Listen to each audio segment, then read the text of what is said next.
1, 2, 1, 2. Hey everyone, BadSimRacer here, and welcome to another episode of BadSimRacer News Weekly Roundup, your one-stop shop for sim racing news. On this week's show, Fanatec and Polyphony Digital announce partnership, Motorsport Games reveals info on the upcoming Nascar 21 and announces a brand new Indycar Series game coming 2023, F1 2021 reviews are out, and much more. With that said, let's get on with the news.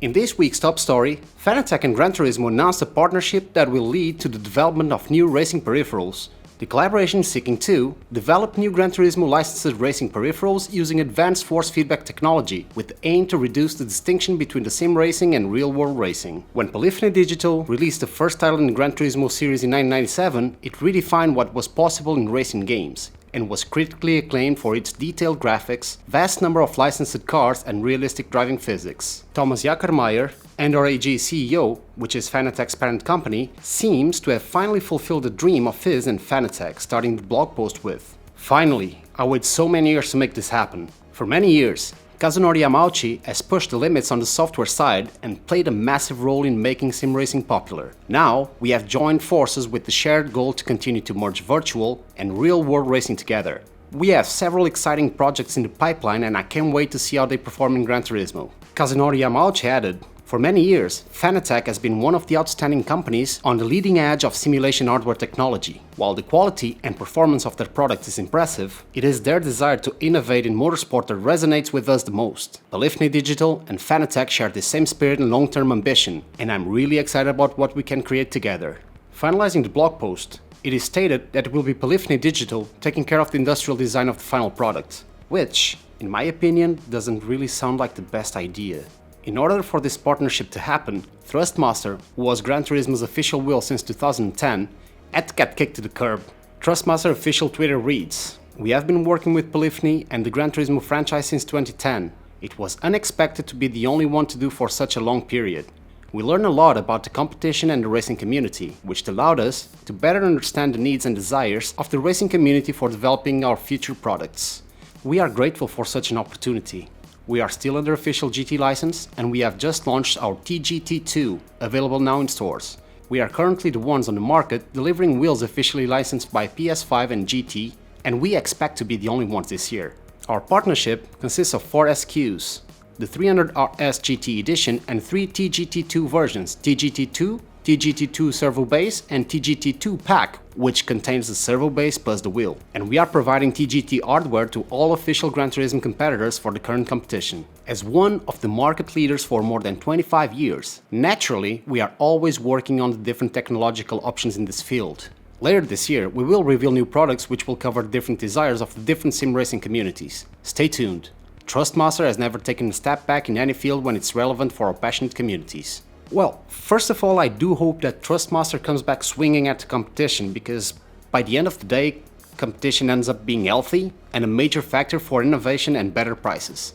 But I guess this is all on Thrustmaster. The hype surrounding the ultimately disappointing TGT2 release, Polyphony Digital wasn't having any of it and decided to partner with Fanatec. What do you think of this new partnership? Will Fanatec be able to provide better products than Thrustmaster while under this partnership? On to our weekly dose of rFactor 2 news. KartSim Content on rFactor 2 just got a massive update plus new tracks and carts. Paul Jeffrey writes on this blog post, "Developed with precise attention to detail in a bid to produce the most authentic kart racing experience possible, KartSim has already set the bar exceptionally high with their current content range. And now we have the pleasure of a major new build update, adding a full PBR refresh on all content currently available, plus the added bonus of 2 new karts and 4 new circuits on which to go racing. Good times roll on." The IAME Mini Cadet X30 and the IAME KZ were added along with the addition of 4 new tracks. Wilton Mill in England, Larkhall WSKC in Scotland, Zuera International Circuit in Spain, and Wackersdorf in Germany. The circuits, which were updated with PBR shader tech, are Adria, Alarma, Buckmore Park, Glan and Gorse, Kristianstad, and Paul Fletcher International. Along with the aforementioned changes, KartSim Content made an appearance on rFactor 2 competition system. Drivers will have the opportunity to take part in regular short races within the system, with different tracks rotating throughout the day as we offer up sharp, short and exciting racing across the full spectrum of content within the pack. The competition system will host 15 races per day from Saturday to Thursday, except on Wednesdays because it's maintenance day, using the UK track pack, with Friday to Tuesday set to feature the circuits that form the European track pack. Following the initial content release on July 10, Studio 397 deployed a hotfix update on July 14, where it addresses compatibility issues, AI and PBR shaders. Links to the rFactor 2 Steam store page and to the full changelog down in the description. Motorsport Games is making moves in the sim racing world. After announcing that NASCAR 21 will ditch the NASCAR Heat 5 graphics engine for Unreal 4 and replace the current physics engine for none other than rFactor 2's physics engine. On Thursday, they also announced a new IndyCar IP coming in 2023. Starting with NASCAR 21, talking to IGN's Luke Riley, Motorsport Games' George Olmquist says, "What's really exciting is that we've been working with the rFactor team at 397, who have been known for their physics and also done changing engines from our previous engine into Unreal, and then combining the two. Using the Unreal Engine just brings the graphics and the gameplay into a more of a AAA style of game, more than the NASCAR Heat franchise we had before. I think that's something our customers are looking for.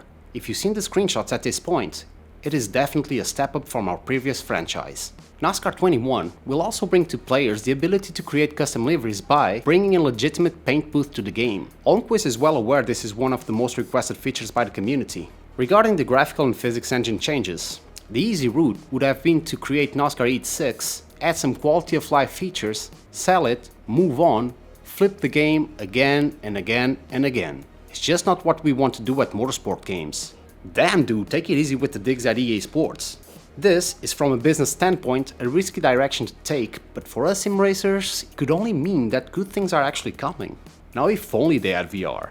Moving on from NASCAR to open wheelers, on Thursday IndyCar.com dropped a press release stating that a new IndyCar Series game is set to launch in 2023 for PlayStation, Xbox and PC. Mark Miles, president and CEO of Penske, says, "Our partnership with Motorsport Games will bring the fierce competition of the NTT IndyCar Series to a global gaming audience hungry for quality motorsports content." Adding, "Motorsport Games is an industry leader with a track record of innovation, and we know our fans will have 2023 and the debut of this new NTT IndyCar Series video game circled on their calendars."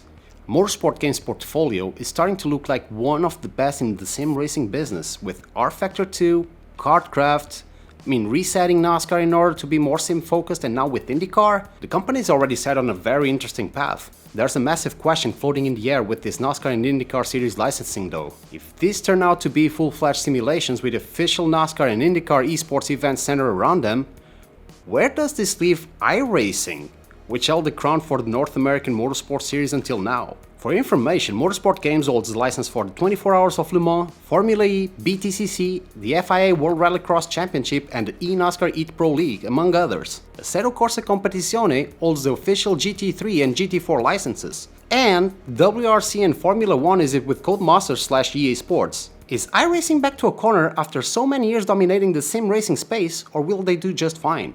Let me know what you think in the comments below. The latest iteration of the yearly Formula 1 franchise finally arrived to PC, PS4, PS5 and Xbox One Series S and X, and reviews are out. The game was fairly well received and is currently averaging in the mid-80s on Metacritic. Let's have a look at what most well-known outlets are saying about F1 2021. Luke Riley at IGN gave it an 8, which according to IGN scale is great, and said, "F1 2021 is the best looking and most customizable installment of series so far, and, while it's a little plain, the new story mode is a well-executed and fun new addition." PC gamers Justin Towell rated the game at a surprising 91, adding, "The handling model has been tweaked after feedback from real drivers, and so it's more realistic than it was a few years ago. Regarding the PC specs needed to properly run the game, Justin adds, the game runs really well, even on modest modern hardware, as long as you stick to 1080p. On an NVIDIA RTX 2070, the game runs over 50 FPS at 1080p, even with ray tracing switched on and all the wet weather effects doing their thing."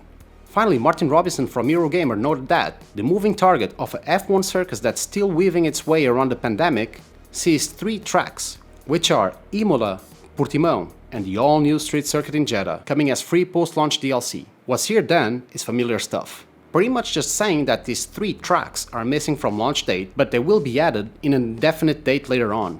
which for me in particular is a real bummer since I was really looking forward to seeing Codemasters' version of Portimao and Imola. Are you getting F1 2021 soon, or is it already sitting on your Steam library? Also, unrelated, but let's just have a look at the F1 2022 concept presented earlier this week at Silverstone.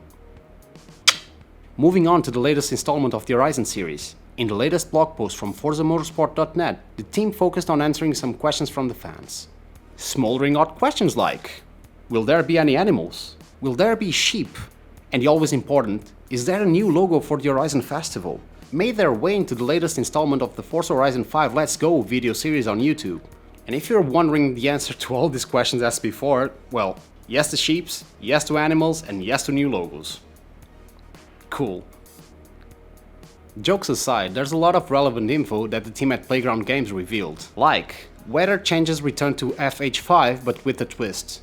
This time they're local, affecting sections of the map with sandstorms, blizzards and tropical storms while leaving other portions totally dry depending on the season. Adding, storms can be found in different locations across the map and are localized but do swell and grow over time, which sounds pretty cool if you ask me. Still on topic of weather, the team captured the skies for each unique season and the weather that appears in each one. The lighting for each weather condition is so drastically different that we want to represent each. And regarding incorporating elements of Mexico's car culture, it will, but we're not ready to talk about how just yet. It's something we take great pride in, and as soon as we're able to share more about the car list, we'll be able to talk more about how we're celebrating the car culture of Mexico. Also confirming during the latest Q&A that barn finds are returning, long highways, mountain roads and a big city will be featured, and teasing new engine sounds, which should be revealed during the next episode.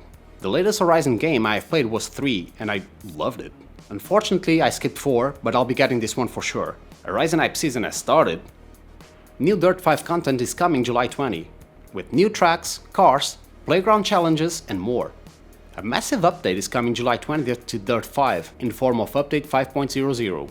The addition of the supersized content pack and the Parts Unknown Playgrounds update. The 2 new land rush circuits added are both in Brazil, São Conrado and Rio Seafront, which are located in the shadow of the impressive Pedra da Gávea peak, with the backdrop of lush rainforest on one side and the Atlantic Ocean on the other. These tracks and their reverse variants are available in arcade mode with all customizable weather conditions. Both are used for multiple events in our new career chapter and can be selected in online private lobbies. These circuits are free for every Dirt 5 owner. Codemasters is also adding 4 brand new cars into the game. The Bentley Continental GTT Ice Race Car, the Armada Rock Racer, the Volkswagen Atlas Cross Sport Barra Concept and the Resvani tank? The career mode will also be further expanded with another 27 bespoke events to take on in a new chapter.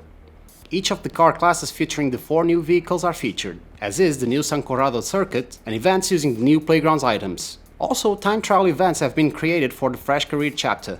2 more sponsors, Toblerone and Power Max, are available to sign in game. The Parts Unknown update will bring Dirt 5 players to outer space in playgrounds mode. Inspired by classic science fiction concepts and Art Deco, this pack of over 20 new objects can be used in create mode for all event types.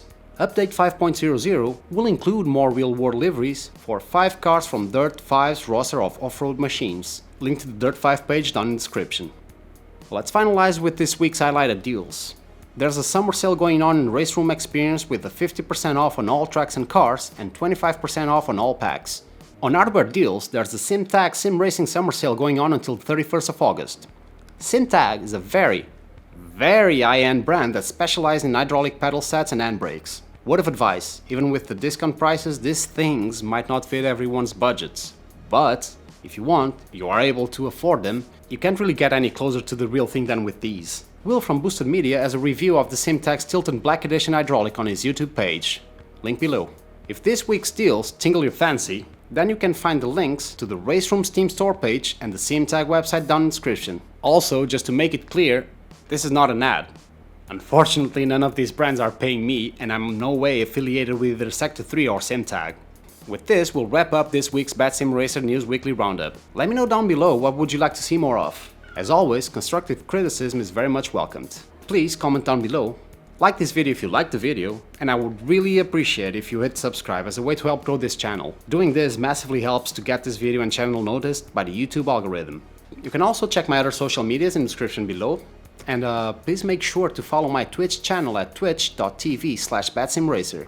As usual, Thank you for watching, have an awesome week and see you on track!